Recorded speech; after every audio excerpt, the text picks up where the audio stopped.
मुंख्लं नखरनो चेक होदोंमोन आरो बेफोर चेकफोरा मा जाखौ गिबियावनो अननाय सिबिनायखौ बावहरनानै जे इडुकेसन डिपार्टमेन्टआव दिनै पेपार आउट जानाय खोथाया गोबां भाइरेल जादों। मानो भाइरेल जाखौ इडुकेसन डिपार्टमेन्टनि बैफोर थासारि बैफोर मास्टार बा बैफोर डिपार्टमेन्टनि भाइरेल जानायनि गुबै जाहोनफोरा मा इडुकेसन डिपार्टमेन्टनिफ्राय रोखायै बेखौ फोरमायाखै गावसोरनि गोरोन्थि होननानै जिखियानो जाया मानो इडुकेसन डिपार्टमेन्टखौ आं सोंथि खालामनो सानो जे नोंथांमोना जेब्ला गुबुन गुबुन आयदानि सायाव SOP दिहुनजेनो अब्ला नोंथांमोना इडुकेसननि बेलायावबो मेट्रिक एग्जामा खाथियाव फैदो बा सफैबाय होननानै नोंथांमोना बेयावबो SOP मोनसे दिहुननाया गोनांथिबो आं सानो आरो मानोना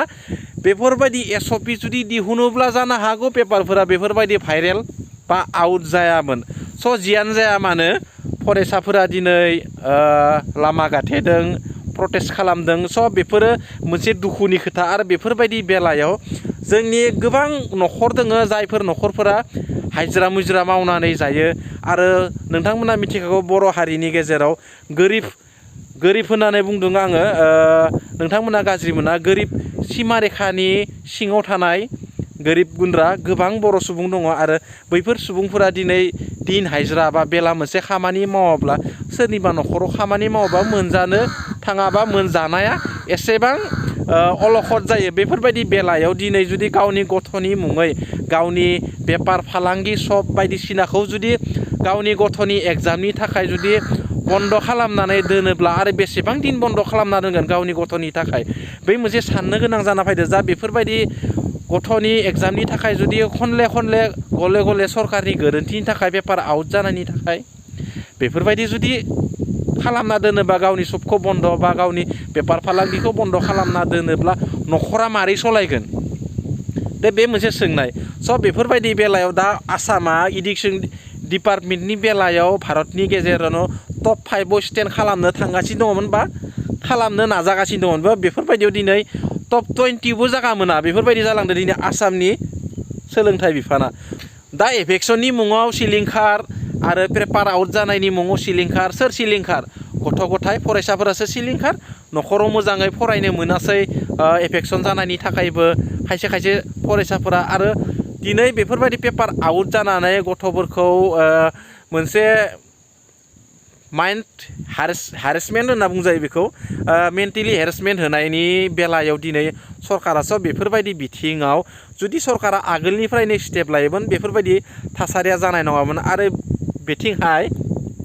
मुंख्लं नखरनि रां आरो बेफोर रां होनायनि चेकनि बेलायाव गोबां जों बेले बेजे नुनो मोनो बेफोरबायदि बेले बेजेया मानो जाखो जियानो जाया मानो थाब होनांगौ बेफोरखौ मानोना मोननांगौ मुंख्लंनि थाखायसो दिनै सोरबा EM सोरबा शिफ जानो मोनदों बेफोर फैसाफोरखौ रायजोनिनो फैसा सोरबा सासे बर'आ जुदि फैसाखौ मोनोब्ला गावनि बर' हारिनि सुबुङानो मोनदों आरो सोरबा जुदि न' बां लुदोंब्ला बर'नि सुबुंफोरानो लुदों नङा मोजां नाङो बेफोरबायदि बर' हारिया जुदि माबा मोनसे खामानियाव न' बाङाव बायदिसिना थासारियाव जुदि जौगाफुनाय जुदि जायोब्ला जोंनि समाजनि मानसिफोरा जोंनि समाजनि सुबुंफोरा अब्ला जोंनि गोसोबो मोजां मोनो बर' हारिनि सुबुङा माबा मोनसे नङा माबा मोनसे सोरबा सासेया मावदों बा सोरबा सासेया खालामदों बेफोरबायदिखौ लानानै पलिटिकेल गेलेनाङा जायानो जाया मानो CM GM जुनियानो जायखिजाया सुबुङानो जाया मानो बेफोरखौ राजखान्थियाव लाबोनाङा मानोना मुंख्लं न'खरखौ रिसपेक्ट खालामनांगौ सानफ्रोमबो मानोना गावनि हारि राव आरो जारिमिनखौ लानानै मुंख्लं जालांनाय बर'नि बैफोरखौ रिसपेक्ट खालामनो जों सोलोंनांगौ जानो हागौ जोङो दिनै दङ हारिनि थाखाय जोंबो नांदों नोंथांमोनाबो नांदों गोबां सुबुङानो नांदों नाथाय बेफोरखौ लानानै राजखान्थि गेलेनो दा नाजा आरो राजखान्थि गेलेनाया बेफोरबायदि मोजांबो नङा बेनिखायनो जायफोरनो जे रां होनांगौ मुंख्लं न'खरफोरनो आरो बैफोर रांखौ होनानै होनांगौ आरो बेफोरखौ लाखिबाय थानायनि खोथाबो नङा मानोना बेफोरो रांखौ मोनबा बर' सुबुंफोरा सोरबा नङा सोरबा जायफोराखि मोनो मोजांनि खोथा आरो बे मोजां जागोन जियानो जाया मानो भिडिअखौ नायना नोंथांमोना माबायदि मोनखौ जुदि मोजां मोनदोंबा लाइक खालाम शेयार खालाम आरो भिडिअखौ नायनायनि थाखाय थेंक्स फर वाचिं गोजोन्थों आरो एसे गुसु बारबो बारदों आरो गोजां बोथोराथ' थांबायानो थांब्लाबो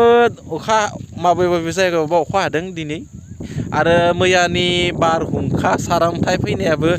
जानो हागौ सोरनिबा मबाइलफोराबो सुइच अफ जाना दङ दिनै आरो बेनिखायनो भिडिअफोराबो खम भिउ जागोन स' थेंक्स फर वाचिं गोजोन्थों जय बर' हारिनि बाय बाय